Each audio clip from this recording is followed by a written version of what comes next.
Welcome back to the Fuel Your Legacy podcast. Each week, we expose the faulty foundational mindsets of the past and rebuild a newer, stronger foundation essential in creating your meaningful legacy. We've got a lot of work to do, so let's get started.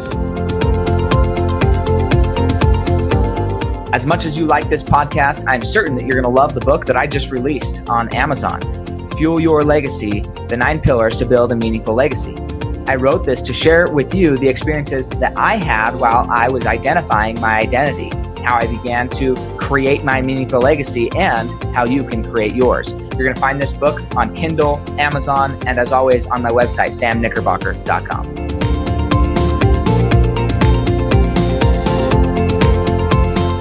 Welcome back to Fuel Your Legacy. Today, we have a great friend of mine on, Shaun Christensen, and I actually met him at an event that I was speaking at.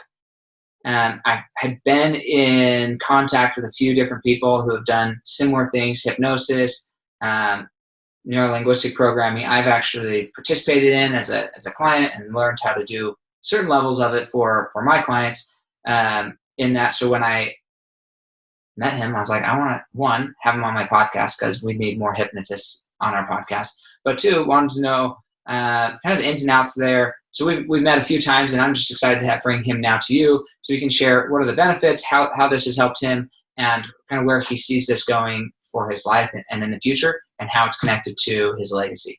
Fair enough? Sure. Yeah, sounds good. Awesome. Well, with that, Shaun, go ahead and share with us your history. Feel free to take as long as you need, right? Short of, don't take forever, actually.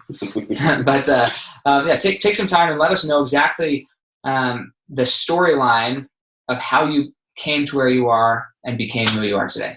Okay, cool. So I guess it starts back in high school when I was studying psychology in high school. I was studying at Dixie High School down in St. George, and I was studying studying psychology. And in one of the classes, we had a hypnotist come to our class, and he said, "You can cut therapy into a third of the time because you get to the root of the problem." I thought, "Oh my gosh, that's so cool. That's what I want to do."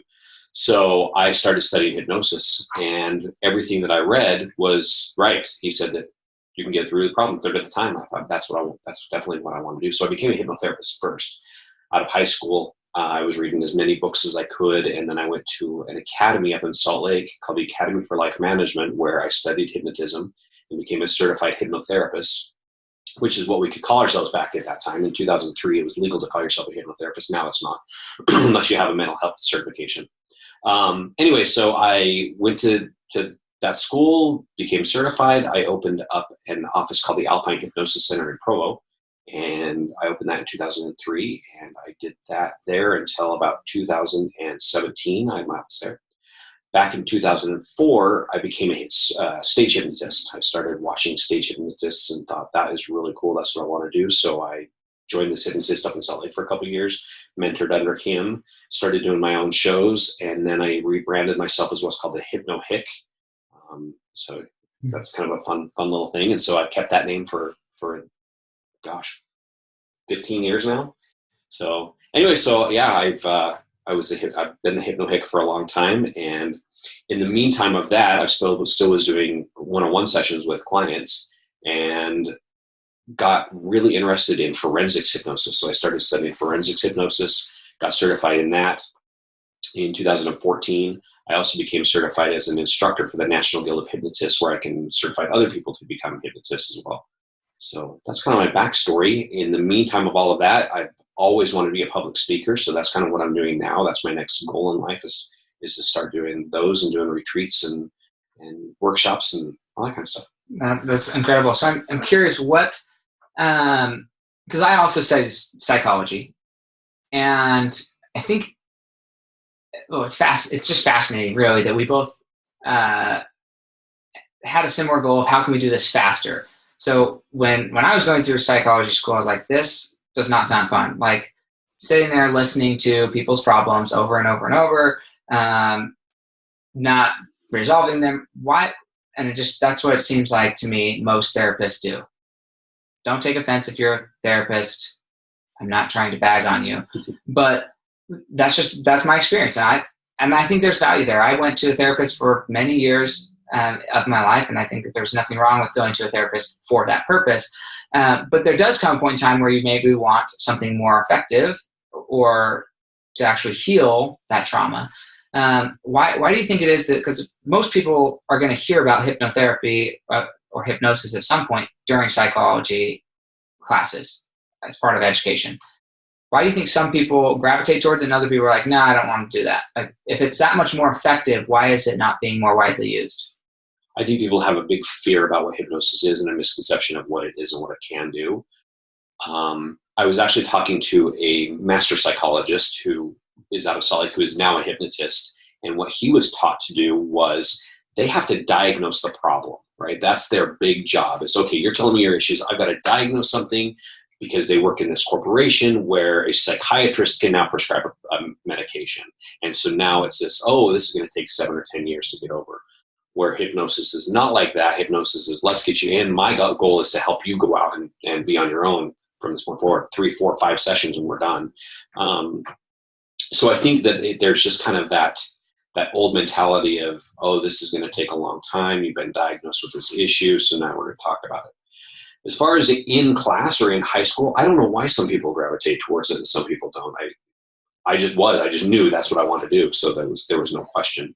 Yeah, it's fascinating. So with this diagnosis thing, there's so many layers deep here, and it depends on how deep we want to go, how political we want to go. Sure. I'm not saying we have to go all the way down the rabbit hole, but I think it's a good rabbit hole to at least acknowledge. And that is the concept of diagnosis. So one of the things that I found in psychology that, again, don't take offense to these examples. These are super stereotypical. I understand that. But it's like a girl cop, right? A female cop has something to prove that she's tough enough, that she's able to do it. You see it in the military too. Female leaders in the military, they got something to prove that they can be just as good as a man in those roles. And in the medical industry, for a long time, like almost centuries, psychology was looked at as like quack medicine, like quack science. It wasn't actually science. And so from my perspective, and this is just my own education and what I saw, there was this push inside of the psychology departments and field to push towards a more quote unquote scientific based, they were diagnosed with this was the problem, right? Way of recording things so that they could be accepted by the greater medical community, because they just weren't getting accepted. And so to me, it seems like if you're worried about being accepted as like a medical doctor and having the credentials and all that, then it almost it limits you in the ability to really use all of your tools, because only certain tools are looked at as effective from the medical journey perspective, especially when it comes to diagnosis, which then turns into psychiatry, which then turns into pharmaceuticals, which then turns into where the money's coming, which is why, absolutely. If you want to get paid, I mean, I know a lot of psychologists who don't get paid very much because they don't get paid very much unless they have pharma behind them. This is my experience, okay? Right, sure. So you can crucify me online or whatever you want to do, but like this is my belief system from what I studied. Right, I went to school for psychology. It's not like I didn't participate to one degree or another in this. This was my observation, and ultimately why I left, because I wanted to find out, how do I help somebody faster than this diagnosis? Now you have ADD and you're ruined for the rest of your life. It's like, no. Right. What percentage of the population doesn't have ADD? What's wrong with it?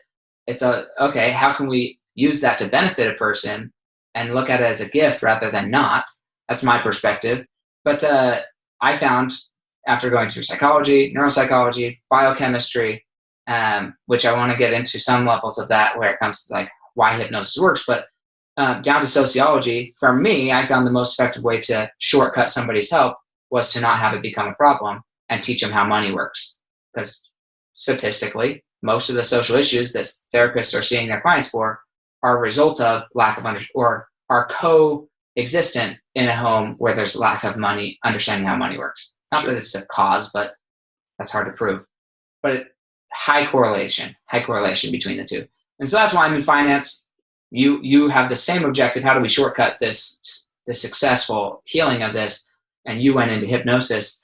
What are your thoughts though on from that perspective, why they're pushing for diagnoses?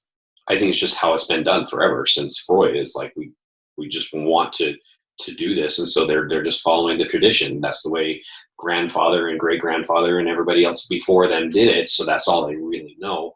Except for, I believe that the insurance companies and the pharmaceuticals are working together to make this all happen.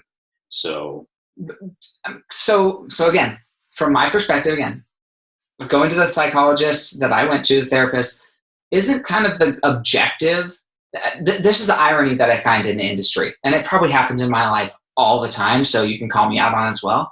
But like the objective of a good therapist, from my perspective, okay, I'm going to use this word a lot in the sentence. From my perspective, the objective of the therapist is to help me see a new perspective. Like they're professionals, hopefully, at helping me see a new perspective of an event. And yet it seems so hard for them to accept a different perspective on their life. It's this weird irony. I don't understand. Like you go and try to talk to a therapist about that. And they're like, no, that's not how it works. I'm like, you're so closed off that you're the only way that it could be right. Why should I trust you to educate me on a new perspective of my life when you can't even see a different perspective on your own life? I think that's a huge, huge, huge issue is people who become therapists do it for either the money or because they think they're going to help people, right? Problem is they don't go through their own crap growing up and going through their own stuff. So how can they help somebody if they've never been through it? So people become a family psychologist, but they don't have their own family. So exactly what you're saying is they don't have their own stuff together, right?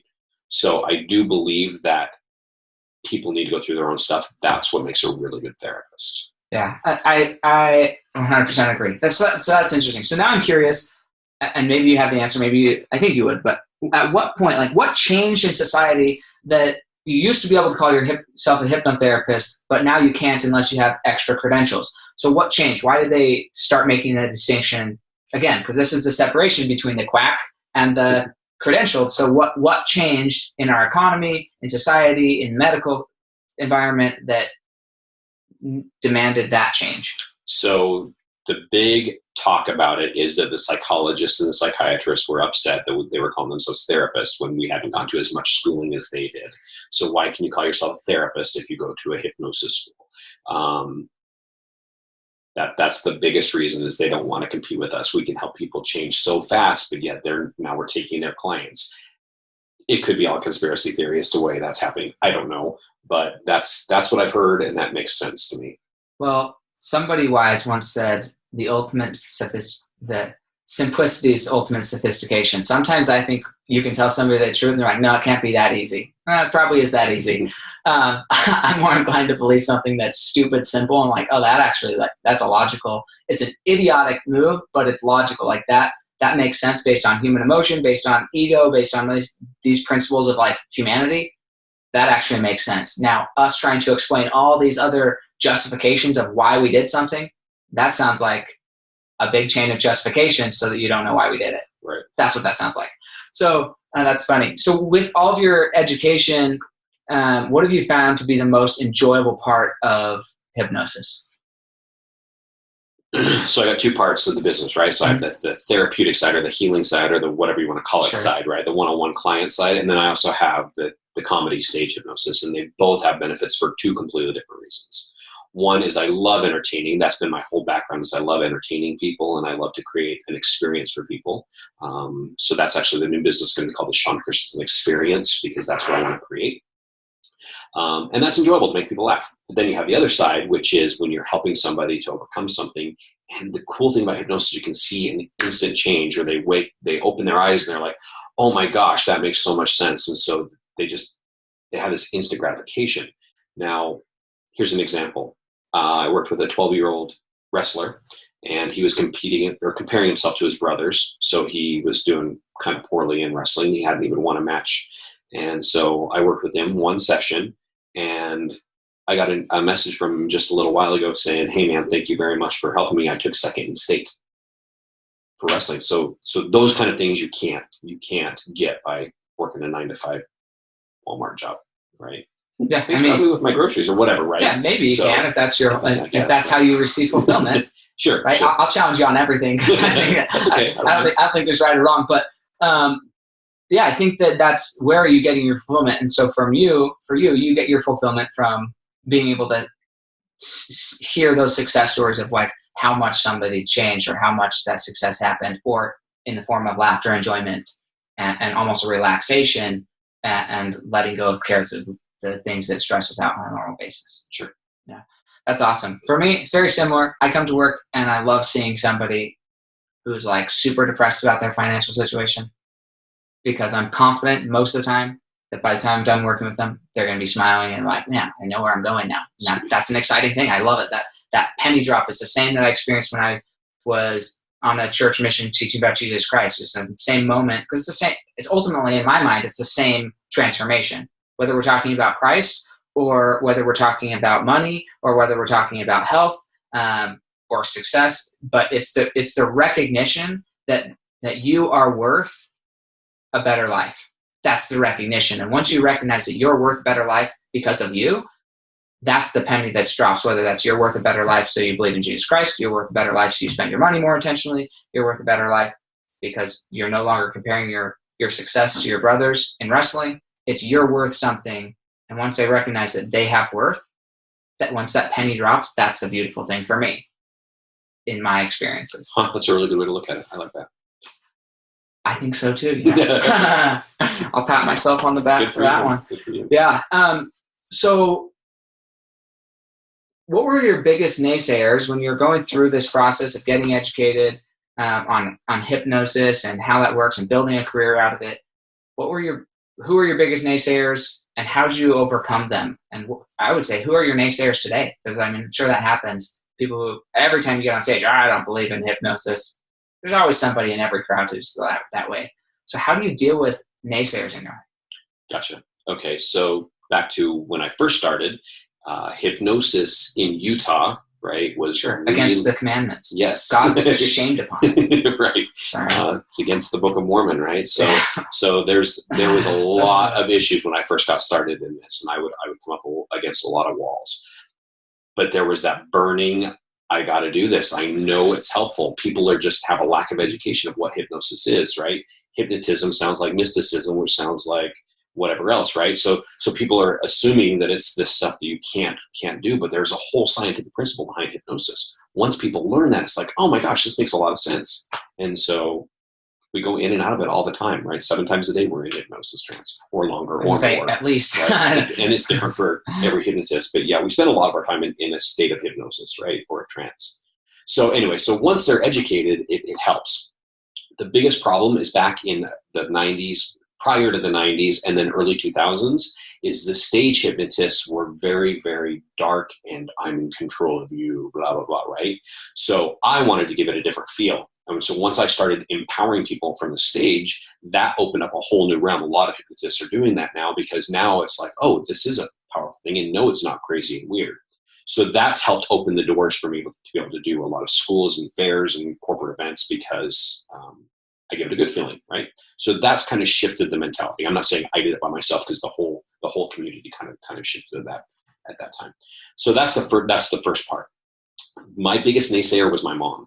I was working in the corporate world. I managed restaurants, and before I became a hypnotist, I was a flight attendant. So I had done that for 6 years. Really? So, I did not know that about him. So learn new things. So I was flying a lot, and I started doing shows, and so I would have to call in sick so I could go do a show. And so I kept doing that.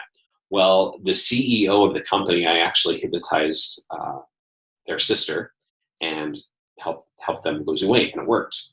And so I called the CEO of the airlines and I said, hey, the airline that you're working for, yes. But intentionally skipping out on. Yes. So I called her and I said, hey, just so you know, I'm at this point in my life, and I really want to do this. I just don't know if I can do it full time. I don't know what to do. I'm out of sick time. I have no more left. And she was so cool. She says, why don't you take the month of August off and see how it goes, and we'll keep your stats and keep your insurance, all that kind of stuff. And then if it works, great, then you can quit. And if not, then you can come back. Super cool. So I did. And it was like the next couple of days I got phone calls. I ended up booking 7 fairs that year. And so I called her back and I said, yeah, I got to quit. So I went and finished the month of September off, and that was in 2006. And then I quit the airlines. Really? And so, so it's kind of funny because think about it now, because now I do like 15 fairs a year in August. But anyways, 7 was like the big thing. So I was super excited and move forward. That's so cool. I think, so I want to go back to something you said, because I think this matters in literally every aspect of our life. And that is that the objective matters. If you caught what you said, it was looked down upon primarily because people were, they were toying with it. Unfortunately, often stuff is ridiculed and fought against before it becomes widely accepted. And often, the initial adopters of a new thing are people who are out there and maybe don't always have the best intentions. It is what it is. Sure. Once it becomes more widely accepted, then we start seeing people come in to a field with better intentions and say, okay, how can we use this better? And that's just what you described. You have people up there who are using different forms of language and programming with hypnosis. Hypnosis, I'm going to have you explain what hypnosis is from the medical perspective here in a second, or like the actual what's going on scientifically. But once you understand, and it was more widely understood what is actually happening, then we can have more application of the principle, because now we're understanding the principle. We're not just a few people doing random things, but we understand the principle. We can control. There's more control because now we can see actual results from a principle, and then we can start using it for good. And you have the opportunity to do that with literally anything in your life. If you're a mom, if you're folding clothes, if you have children, you've got to be able to reframe things. It's the same thing. The same thing's happening. The same process, same scientific thing is happening. It would be in your best interest to learn how to reframe things in a positive, helpful, loving light, serving light, because that's helps you accomplish more in life and gain greater persuasion and influence around those around you. So anyways, I love that, the idea of just changing something that was previously negative and making it positive. Gossip. I have a friend, go check out his website. Well, I don't know if it's website, but definitely his Facebook. But his brand is called Gossip for Good. It's like, gossip is just sharing information. It's just going around and talking about things that you heard about that may or may not actually be true. But you can gossip about other people and negative things and judgment and condemnation. You can gossip about all that, or you can go gossip about all the good things that are happening in life. It's up to you what you choose to gossip about. Gossip is not inherently bad. It's what you choose to gossip about. Yep, exactly. And so, I know it doesn't last very long, so we only got like 30 minutes. But so anyways, go ahead and explain more of like the scientific, because I think there's going to be people on here who are like, oh, yep, the church still says it's bad to be hypnotized. And it's just a lack of clarity of what hypnotism is. And unfortunately, it's highly emotionally attached words to stuff that actually isn't there. So then they hear the word hypnosis or hypnotist, and they react to the word because of all the meaning that they've attached to it over their lifetime, rather than what is reality. Yeah. So they're living off in their own fictitious fantasy land, which, hey, if you're happy there, I got no business pulling you out. But if you're going to listen to this, don't judge this until you actually know what it is. That would be my invitation to you. So go ahead and explain what that is and what's actually happening from a more scientific level. Gotcha. So the basis of hypnosis, the long definition is hypnosis is an altered state of consciousness where you bypass the critical factor of thinking so that you become hyper-suggestible. What does all that mean? So we'll break it down in 3 parts. Being in an altered state of consciousness. Altered state of consciousness, basically, if they hook the little electrodes up to your brain, the EEG machine, they can measure your brainwave cycles. Just like a heartbeat, they measure the brainwave cycles. So the first brainwave cycle in consciousness is called a beta brainwave state. And just to be clear, this is all electrical impulses, correct? Yes. Okay. Just so you guys know, this is electricity. He didn't come up with this. Hypnosis didn't come up with this. We found a way to label it, and we use the term hypnosis to define this process. Good point. Okay. So now, in that beta brainwave state, we're paying attention. So many megahertz. I don't know the exact megahertz or how many cycles it's going per minute or whatever that is. I don't know that. But basically, it's moving pretty fast. So then you start paying attention to something, and then you enter into what's called an altered state of consciousness. So the first level would be called an alpha brainwave state, or what is called daydream, right? In normal terms, when you're driving down the street or you're doing the dishes, and all of a sudden you kind of go away. The subconscious mind takes over, it does an activity, the conscious mind starts to think about something else, you enter the daydream state. That's the first level of hypnosis, or an altered state of consciousness. When you talk to yourself, you're also in that same brainwave state. Then you enter into another brainwave state, a little bit deeper, called a theta brainwave state. Theta is more like when you're driving down the street, you go past your exit and you don't know where you've been for 10 minutes. Or you're reading a book and you get to the bottom of a page, completely forget what you just read. That's another brainwave state, right? Mm-hmm.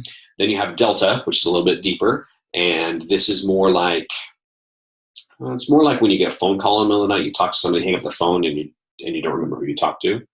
Or teenagers nowadays, they'll wake up one morning, they texted somebody the night before, but they don't remember texting them.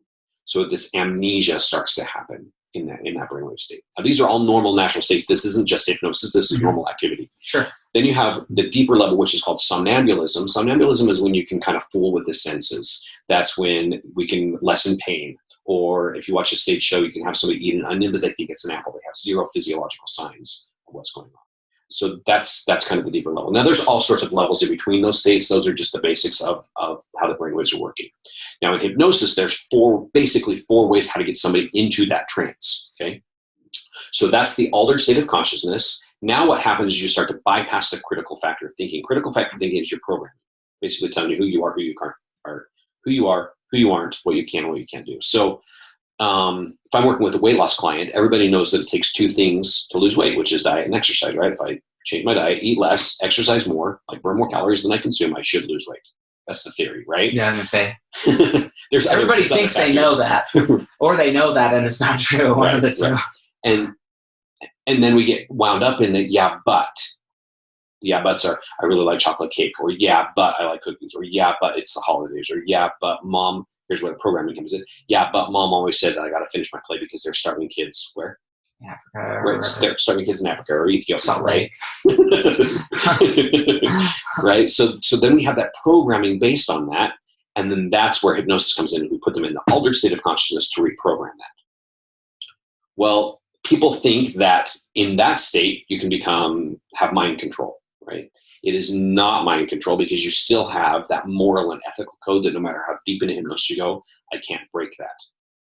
You can be conditioned, granted, right? For those of you who are really studying the stuff, you can be conditioned for mind control, but just hypnosis of itself cannot create mind control or you to do something you wouldn't want to do. So if I had you into deep level hypnosis and I said, I want you to go rob a bank, and you didn't want to, you wouldn't. Yeah, I think again, this is just from my experience. So if you have a different experience, fantastic for you. Most of the people that I know who don't like hypnosis from a religious context, they don't like it because from their perspective, you're surrendering control of your body, and you should be in control. And they have this deep religious belief that the whole purpose of this planet is to gain control of our body. And I would actually 100% agree with them. From the whole purpose of this planet is to be in control of your body. Learning to control your body is another conversation, though. How many things did somebody else have to show you before you learned how to do it? Did somebody help you tie your shoes? Did somebody help you put your clothes on? Did somebody help you learn how to put your underwear on, or put your glasses on, or brush your teeth? All those things somebody did for you, to you, before you ever did them for yourselves. And you changing your diaper from a baby, learning how to eat, all of these things, somebody else did those for you before you could do it for yourself. So if you are going to abide by the belief that allowing anyone else to control your body is a grave sin and a rejection of your holy people that you follow, for me it's Jesus Christ and his Father, right? For me, I don't say that blasphemously. I'm trying to give you permission to believe whatever you want, right? I have deep beliefs as well.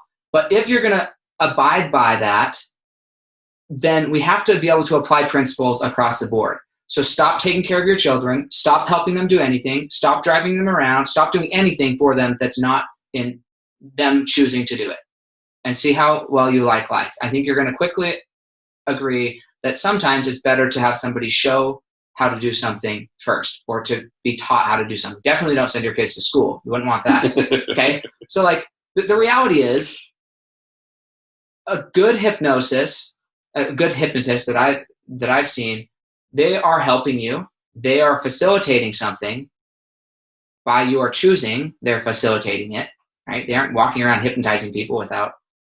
It's not like Disney where you're just like, watch this clock. Okay, that's not what's going on, guys.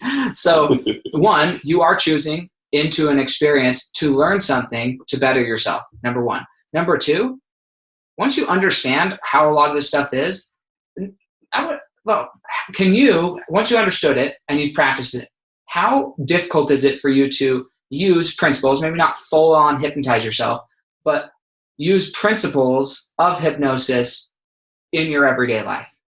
All the time. Myself as well. So the point of that question is, this isn't about somebody else always doing this. Good hypnotism is about teaching and educating you how to do this yourself for yourself. It's about gaining more control of your body. Until you understand this, you're actually in the control of everybody else who understands this and is doing this with your media, your music, your TV, your books. Like, talk about mass hypnosis across the planet. It's happening. And if you aren't aware of it, it's only hurting you and your family. Right. So, with what you do a lot of finance stuff, right? So people who are, let's say they're stuck at a $45,000 a year, $30,000, $50,000, doesn't matter the number, right? So now they are programmed to think that's how much they make, right? So let's use $40,000 as an example. Somebody's a $40,000 a year employee, salesman. Let's use a salesman, for example. Their picture, their internal dialogue, their thought process is that $40,000 a year, right? So the first 3 quarters, they could kick tail and really make that money, but their programming says I'm $40,000. So now the last quarter they start to tail off, and that's what they make for that year is $40,000. Or the opposite is true. They may struggle for the first 2 or 3 quarters or first whatever of the year, and then all of a sudden the last year they kick it in gear again, and guess what? They're back at 40,000. It's the pictures they create in their mind, the self-hypnosis. It's the exact same thing that we're doing. So when we get stuck in that, back to your control statement is they feel out of control. I don't know how to control this. I don't know how to change this. Smokers, weight loss. I don't know how to fix this. So I need somebody else to help me get over that, because the blindest spot is right on top of ourselves. So you're exactly right. It is self-hypnosis, and we do it all the time. So let's, I love joining 2 forms of thought and forcing them, like just smashing them together. And religion is an easy one too, because it's so, especially in our society, it's so ingrained. And we're like, well, I'm not religious, I'm atheist. Dude, that's a religion. In case you didn't know, you have faith that nobody's there watching and nobody cares. Like, just because you've chosen to have faith in the non-existence of being, it's still faith. So, hate to burst your bubble, but you're just as religious as the rest of us, just with a different religion. Okay, football can be a religion, eating can be a religion. Religion is almost synonymous with ritualist behavior, and there you go, with the little theology spattered in. That's religion, but that's oversimplistic as well. But with this, what is the contrast or the synonymism of prayer, daily prayer or repentance, and meditation / hypnosis? Good question. The second part, the meditation hypnosis, a lot of people don't think they're the same, and they are. The brainwaves are the exact same. The difference is in meditation, you're trying to clear your mind. With hypnosis, you're going to the same brainwave states. You're just giving yourself something to think about or to focus on. That's the only difference, right? You're giving yourself suggestions instead of hypnotist, whereas in hypnosis. Religion and prayer, I've not done the studies. My guess is the brainwaves go into the same alpha or theta brainwave state, right? You're creating visualization when you're asking Heavenly Father to do something for us or to pray to. It's hard not to be blasphemous, but just go for it. Right. So let's say people go to Heavenly Father and they ask for things. So it's like asking, like this big Santa Claus in the sky asking for stuff. That's what a lot of people think of God as, but it's not. I mean, He can be in every day. Sure. I'm very, very, very spiritual. I connect with God on a daily basis and chat with Him all the time. So you can be doing that when you're doing the dishes too. So instead of talking to yourself, you can talk to God. So what's the difference between the two, between prayer and meditation hypnosis? I don't know that there really is, because you're still creating a visualization. It's coming from the subconscious mind. And just again, keep in mind that you have a conversation with me and we're actually talking about me trying to help you believe in God. this comes out very differently. I have a healthy amount of skepticism, and I'm okay changing narratives. Okay, so keep in mind that's the position I'm coming from. Don't be offended. Like, oh God, Sam doesn't believe in God. No, he does. But from my perspective, prayer could also be identically to what he said. From the perspective of when he was describing hypnosis and surpassing your critical thinking. The moment that you give up control, give up your critical thinking aspect and say, look, I obviously can't figure this out. My critical thinking no longer can accomplish whatever it needs to accomplish. I'm going to sidestep my critical thinking, put all of my faith in God. Okay, now we're going to this more perfect version of ourselves, which is ultimately our I would say our value system, right? The part that doesn't really get hypnotized, our morals and values. And we're going to our idealistic morals and values and asking our version of what our idealistic morals and values are to suggest what behavior we should continue to perform. And it's the same process. We're eliminating critical thinking by using a placeholder of God or Jesus Christ or Allah or whatever you call him, Jehovah, whatever you call him. Buddha, you can call them whatever you want, okay?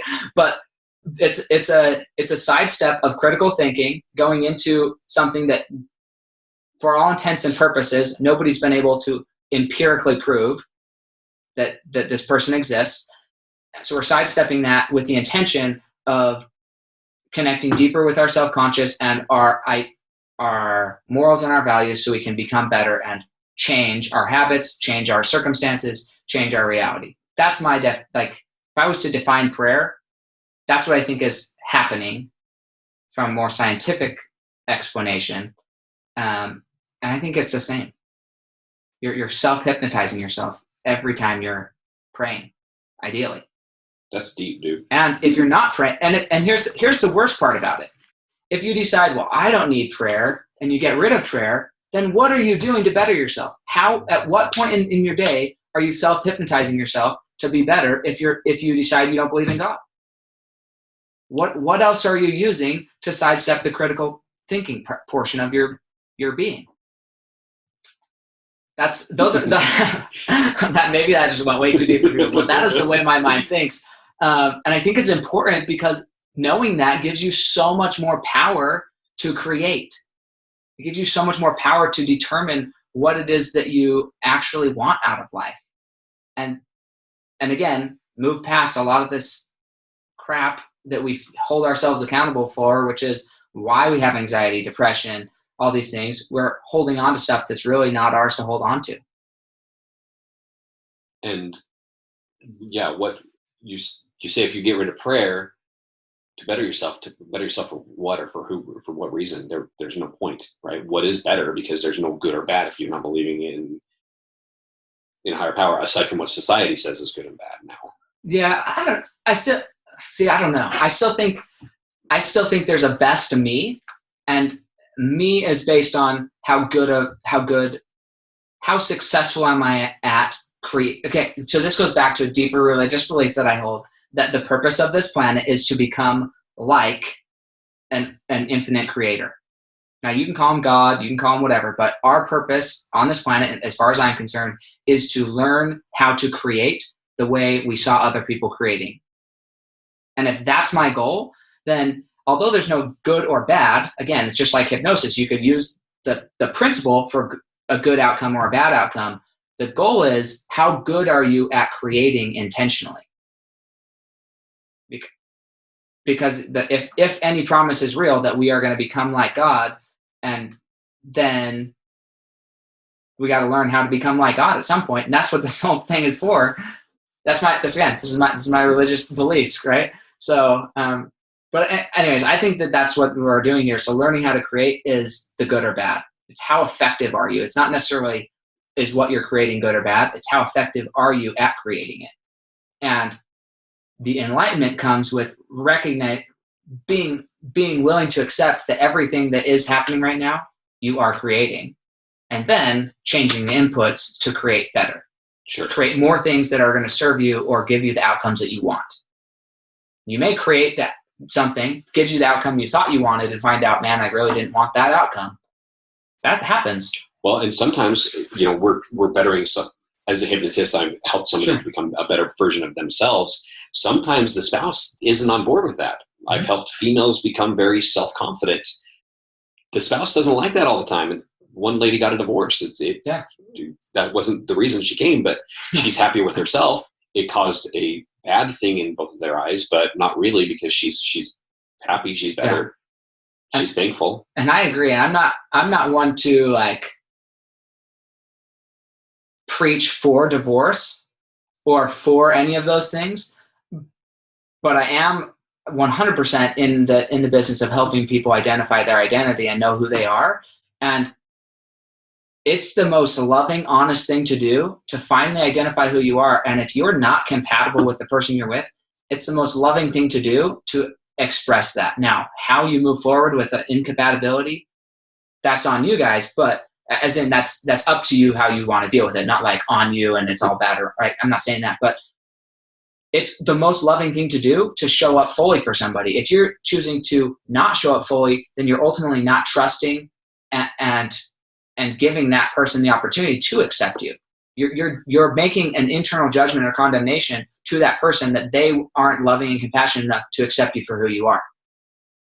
And anyways, and that you're being fake and phony, and how long is that going to last? Right. Well, because it leads back to, if you're judging that other person, then ultimately you're still judging yourself and not accepting yourself. And so you have it's a wheel and it goes around. We're gonna move past this topic because we could just go on for days. I love it though. So what would you say when building your business? What would you say the secret habit, mindset, or behavior was that you used to really build what you built, and how could we adopt that into our lives? Gotcha. I'm going to go back to a question asked earlier about who was my naysayer, which was my mom, right? So she was big on, when I quit the airlines and I was trying to do this full time, I wasn't quite ready yet. There were still some financial burdens. My mom just kept saying, well, get a real job. And I really wanted to focus on the hypnosis because it was enough, but it was enough to sustain, but not enough to get better. And then some months were hard and some months weren't. She just get a real job. Now she looks at it and says, oh, I'm glad you didn't listen to me, right? Or I'm glad didn't listen to me, which is, true. I didn't listen. So to answer that last question is I had to find somebody, and luckily he was right there to help push me. And that was, hey, Shaun, how many shows did you do this year? Well, I did 6. Well, that's 3 more than you did last year. Oh, well, okay, good point. And then when it was like 12 or 15 shows or 20 shows, it was, well, you did more than last year. You did more than last year. And that was the one thing that kept pushing me, because I was ready to be done. There were some really hard parts. And for somebody else to look back and say, well, you did more than last time, that I think every single person needs to have somebody to push them forward. Yeah, but push them, but also help them recognize the success. Because I bet that same person was saying, hey, what's your next objective? How are you going to do better next year, right? Because it's not just like get complacent to the point where, have you heard this phrase, rest on your laurels? No. Oh my gosh. I don't know how people haven't heard of this phrase. Charlie, you're right again. Anyways, that's funny. I don't know how nobody's ever heard of that phrase. It basically means becoming complacent. Anyways, how, like, if you get complacent with your level of success, that's no longer progression. Happiness is in progression. Happiness is in achieving more and becoming more and developing yourself more. And also being okay with who you are. Again, that's that paradox where it's like, well, if I'm okay with where I am, why would I strive for more? If there's no God, why would I strive to become better? Because progression is happiness in my perspective. And that's my own hypnosis that I tell myself, and I love it. But that's crucial, I think, to have somebody who pushes you to achieve more, but also helps you recognize how far you've come. Sure. And I think Zig Ziglar and both John Maxwell talk about this a lot, is a lot of that progression has to go on reflection. And right now, at the time of this podcast, we're right in the middle of this COVID-19 coronavirus thing, right? So I've been spending a lot of time doing a lot of reflection of like, okay, what did I do? What can I change? How do I have to change? Because things are going to be different when we're done with this mess, blah, blah, blah. Yeah. So yeah, progression is the key to happiness for sure. Yeah. I 100% agree. It's incredible, because we were just talking about before this how you may have to start doing Zoom presentations. I know. and I think my solution is that you just hire somebody to come get hypnotized on screen for you. There you go. So they can still get the kind of funniness aspect, but doesn't have to be. I'm just teasing. Make somebody gets like Michael Jackson. Yeah, something. Okay, so finances was hard. And we've had other outside conversations about this. What do you think the role in understanding how money works is in jumping off and going on doing your own thing? Like, do you think if you had a better understanding of how just money worked in the beginning of your career, a lot of those harder months could have been avoided? I think it would have had to be way prior to just starting my own business and quitting the industry, because then I would have been set up to, well, I'd say that I would have been set up better, but the problem is then I wouldn't have forced myself to push to make it work either. Mm-hmm. So I would have been more lax, like, oh, I got money, I don't need to push and have 4 more shows this year or 1 more show a month or something like that. I don't know. I think you would have needed to go into a hypnotist and blow that limiting belief, weigh the crap out of the water. Maybe you should do that still. If that's still a belief of yours, you should blow that out of the water. Yeah, I mean, again, that goes back to the becoming complacent. I did the same thing. I have his story, what he just said is exactly what happened to me. I left summer sales. I love summer sales, guys. Like, it was enjoyable. I love knocking doors. I love talking to people, but it wasn't the life I wanted. It wasn't the long-term life I wanted for me and my family in religion or anything. It was just not the lifestyle I wanted. And so when I started into this business and creating my own business in finance, I did that for the first 2 years. Like, I got so much money in the bank. I don't need to work hard. I'll figure this out. It took me 2 years to do what I should have been able to do. And what I now do in a month took me 2 years to do when I wasn't. But I want to caveat that, not to highlight myself, but I'll highlight myself. I don't freaking care. It's your podcast. Yeah. I want to highlight you, but the thing is, I went to a coach. I went to somebody who could help me see through the crap that I was talking to myself in. So 2017, so I started working in my business 2015. Didn't really do much the rest of that year. 2016, end of 2016, my little sister got cancer, and I decided, okay, I'm going to go for this, right? But my inner thermometer still hadn't given me confidence to be effective in the new industry. I had built up my identity that I could earn X amount of dollars doing door-to-door, but I hadn't been able to say, okay, I'm worth that much money in a new career because I didn't have the quote-unquote experience. And so all of 2017, all of 2015, 16, 17, I made a total of probably, let's see if I add it all up, I think $30,000 for like 2.5 years of work. Like, it just wasn't enough, but I had so much money in the bank still that it didn't matter. Well, end of 17, it was mattering. It was starting to matter how much money I had in the bank. And it was, again, below my thermometer of what I was comfortable with having reserve cash. And so I got on a coaching call with some chick in Canada. I was listening to a podcast like this, and they said, hey, I'll give you 30 minutes for free. And I was like, I'll take anything right now. 30 minutes is great. So I called her up, and in a 30-minute coaching call, she got down to the belief that she was able to sidestep my conscious belief system and get down to my subconscious belief system that I didn't believe that I was worth it. And I was like, what? That's bull crap. My conscious belief system was that I was worth it. And so as soon as it came in conflict, my conscious belief was able to overturn my unconscious belief, and I doubled my income. Crazy. By simply having a 30-minute conversation. And so beating that belief is worth beating if it's not already done. I know you, so I don't feel like it's there, but part of it's being set up financially. Part of it is the money that you earn doing those shows. What if you manage that money better? Oh, yeah. Yeah, you got to, right? That's what I wish I knew in the beginning, is how to manage that part. Because in the beginning it was like, oh, I just did 5 shows, so now I can go spend this $5,000 or whatever, and oh, I don't have any shows for the next 3 months. What the heck? Yeah. And I still have that, right? Even though I did 82 shows last year. Well, I'm really busy in August for fair season. I do 14 fairs in August, and I do corporate events, and I do high school grad parties. The rest of the time is slow, so you got to learn how to extend that, how to change it, how to make your money work for you, which is why we're now friends. Yeah. Sorry, we're not friends. No, we're friends because we're cool people. It's just convenient that we both do cool things. But I think for me, that's what I've seen. Most people are failing in their small businesses, not because they aren't skilled. Like, magician skilled at what they do. And it doesn't matter if you're sewing, if you're online advertising, it doesn't matter. You have the ability to bring in large amounts of money, but because you don't understand how to effectively manage that, you end up going out of business. And this is a perfect like poster child example of coronavirus, right? We're going to go through 3 months, maybe 4 months of small businesses closing shop for good because they didn't know how to manage their money.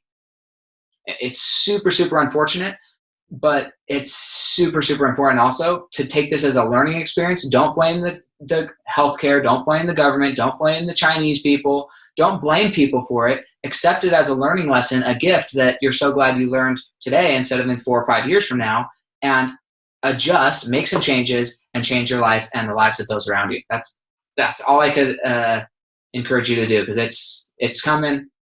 This will probably be in like May when this gets released, and it's still not going to be over in May, guys. Sorry. Right. The impacts, the long-term impacts, they aren't even close to over. And I feel too that people who are looking for an excuse to, oh, it's too hard to run my business, this is going to be a good excuse for them. Oh, yeah. And if you really want to make your business work, oh my gosh, stick to it. Yeah. Figure it out fast. I would say go double speed through this, because if you look at most major corporations and companies, they were all started and got their biggest launches in times like this. I mean, it's just the nature of how businesses are. So stick with it and double down on it. I think you'll be successful no matter what it is. You may have to adjust how you market, how you contact. Yeah, absolutely. In his situation, how does people take part in his experiences? That's going to have to change. So if we wanted to get hypnotized or become a client or just see a show or whatever, however that happens. Okay. I know it's in flux right now, so that's why I'm like, okay, what's going on? There's no shows right now. There will be soon, and I have feelings to be big and fast. Yeah, Zoom shows, man. Zoom shows. Right. You got to figure out how to do that. I know some people. But how would they get in contact with you? Where do they go see your content? Do you have YouTube, Instagram? Like, where are you at, and where could they get in touch with you? Gotcha. So I got 2 businesses, right? So the hypnosis, the comedy hypnosis is under HypnoHick, HYPNOHICK. So there's hypnohick.com, or I've got social media, Facebook, Instagram, Twitter, all that stuff. As far as a one-on-one session, that's under my Shaun Christensen experience, which is just ShaunChristensen.com. Shaun is spelled SHAUN, then Christensen, CHRISTENSEN. So ShaunChristensen.com. And then I've also got Shaun_Christensen is my Instagram channel. Okay. And all the prices and everything's on there No, I don't have prices because they're different. Basically, if you want to come to a session, it's $80 for a one-on-one session. And back to the traditional psychology, there was always 55 minutes or an hour if you're lucky, right? So my sessions go an hour and a half. Awesome. So I always book them at an hour and a half for that reason, for cool. a one session. Well, yeah, if you guys are struggling with weight loss, anything, I mean, stop smoking, self-confidence. I do a lot of sports hypnosis. That's so cool. Hypnosis is so cool, guys. Learning how to just change your mindset.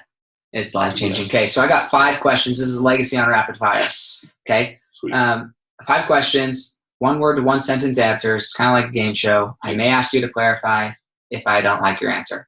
Fair enough? Deal. Okay. Deal. So first question. Okay. What do you believe is holding you back from reaching the next level of your legacy?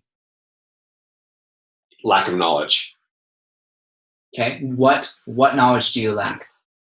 How to do Zoom, how to do podcasts, like all this technology stuff. I am not a computer nerd at all. I can't fix a computer, I can't fix a car, but I can fix somebody's brain, right? That's my joke. But it's real. Like, I don't understand how I'm gonna do my next thing. So I think I need to hire like a 12-year-old. I know, right? Show them the TikTok. Yeah.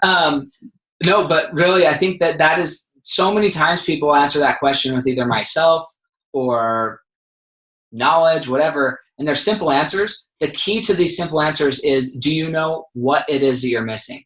Like, okay, yes, I know it's yourself that's holding it back, but do you know what about yourself that's holding you back? Yeah. Do you know what about your fear? What about fear? What are you scared of, right? So understanding those things, even though you may not have an immediate solution, they have the power, like just understanding it to give you that much more openness to solving it. So if you don't know what's holding you back, call Shaun Christensen, the Hypnotic, and help you figure it out. Okay. So what do you think the hardest thing you've ever accomplished has been? Booking my first speaking gig. That has been such a challenge for me. and I actually booked it, and it got canceled. Coronavirus. I hate that. Coronavirus. Oh, I finally got it booked, and then we got it canceled. Anyways, dude, we got as an industry, because I do public speaking as well. As an industry, we're gonna have to change how that happens and say, look, we're gonna speak from Zoom, because the reality is most of these people, most of the companies, everybody, they're having you come in to speak because of what you can provide to that audience from a production perspective. And now more than ever, people need to lift me up. They need some humor. They need some funny things. And corporations still, they just got things cut down dramatically. They still need to be offering that to their clients. And so we just have to adjust on how we're advertising it. So not their clients, their employees, on how we're advertising it so that they can still offer value, especially during this time. Like, this should be the reason people aren't canceling and why they're actually jumping on board with it. We just have to create the right offer. I truly believe that. So what do you think your greatest success has been up to this point in your career? I'd have to say just last year, doing 82 shows was so crazy, because looking back, when I did one show a month, I was so excited.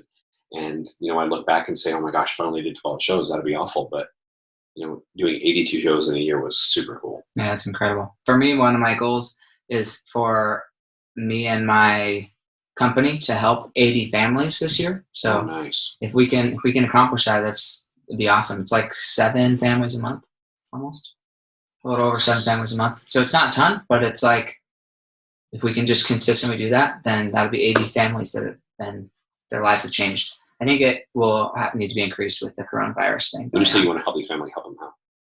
Understand how money works better. Okay. Yep. Yeah. Okay. So if there was a secret that you think has contributed most to your success, another one, what would you say that is? It's got to be absolute total commitments to what you want to do, because when you're committed and you have that, the cliche is passion, but the obstacles don't matter. You just brush them off to the side, but you've got to have somebody on your side, like my friend, right? That was my biggest secret, I guess, was him saying, you did more than last year, or you can do it. And then ask those hard questions. You don't want to say, well, this is what you're going to do next week, and this is what you're going to do next year, and what's your advertising, and you feel like you got a mom over the top of you. What are you doing now? What are you going to do? Now what are you going to do? But it's important to think of those hard things. And you know what? I guess I'm going to go out and knock doors, and I'm going to hand out business cards. I'm going to do this, and it's tough. Just stick to it. Don't give up. Yeah, and you have to be willing to subject yourself to somebody to follow up on you. Yes. Because if you aren't willing to, I'm the ultimate. Do not like people following up with me. Believe me, more than anything you believe in life, I do not enjoy people following up on me, and that's something that I probably could get hypnotized and figure out what the heck's going on there. Close your eyes right now. On screen. Here we go. Hey, it's your first experience for the show. Zoom, yeah. Okay, so what books would you recommend the audience to read? Oh my gosh, anything by Zig Ziglar, John Maxwell, Anthony Robbins. Tony Robbins, by the way. Anthony Robbins is Tony Robbins. The Bible. The Bible is the best psychology book and business book I think I've ever read. It tells you how to be a parent and a kid and a friend and a business partner. And yeah. That's good. I agree. I love my religious texts. If you didn't believe so by our previous conversation, I think they're life-changing. So this is my favorite question. It's the last question I always ask.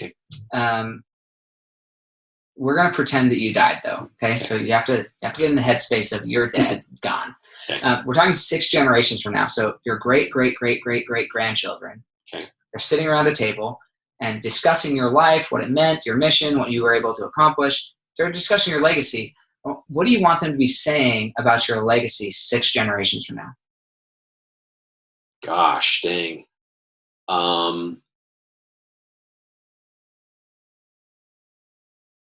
I don't know, because the only thing I can think of is because they won't know, right? They won't know how cool of a person I am or how funny I was or anything like that. They won't know that, right? And a book can explain it, but it's still not going to be anything. Luckily for recordings now, they can maybe go back and watch a recording of, like, this was your great great great great grandpa, whatever. He was an entertainer and he was fun and people loved him. But I guess deep down, this is way more than one word answer. Sorry. Okay, that's okay. This doesn't have, this can be a sentence or a paragraph or whatever you want it to be. Story. If we look back at somebody who was a long time ago, if we look at like Napoleon Hill, he wrote about J. Paul Getty, right? I think it's about somebody else writing about you is more important. I could write a book. Tony Robbins has a book, but when somebody else speaks for Tony Robbins or for somebody else talks about Zig Ziglar, that's, I think, where the legacy really, really happens, is somebody else talking about you. Exactly. So what do you want him to be saying? He changed my life for the better. I don't know. Because there's two parts of me, right? There's the entertainer side, which is super cool. You know, he was great. He was funny. He was entertaining. We love seeing his shows. This isn't going to happen 200 years from now, but just that he impacted so many people and changed their lives for the better. And there it is. That's just it. I knew it'd come out if you kept rambling. There it is. Keep digging. He wants to be remembered for changing people's lives for the better. Yes. That's what he wants to be remembered for, okay? And everything he's doing is to that end. If we went back to the beginning of this conversation, he was in psychology and he saw, hey, I could change people's lives faster through hypnosis. I can change their lives for the better faster through the hypnosis. Yes. You should be a hypnotist. Freaking am. No, just kidding. I don't know if I am or not, but I love this stuff. This stuff is so crucial for people to understand what's our identity, what's been there from the beginning, what's been there from a child that is still there. Even though we take on these different roles in our lives, that's okay that you take on different roles, but as you're taking on these different roles, what is consistently you? What's consistently important to you? And yeah, we hope that there's different mediums for people to remember us by. Me too, right? But more importantly, I want people to remember that Sam helped change people's lives. He helped save families through helping them have more confidence in themselves and the confidence to get out of negative situations in their life. Like, if that's how Sam was remembered, that would be awesome for me. So super excited for you guys to listen to this and share it with other people. Go follow him. Go check out his websites. And definitely, if you guys see any potential value, even the people who don't see potential value in this, give him a call so he can like help you understand what value there would be in your personal life and see if it'd be a good fit. Fair enough? Awesome. We'll see you guys later and catch you next time on Fuel Your Legacy.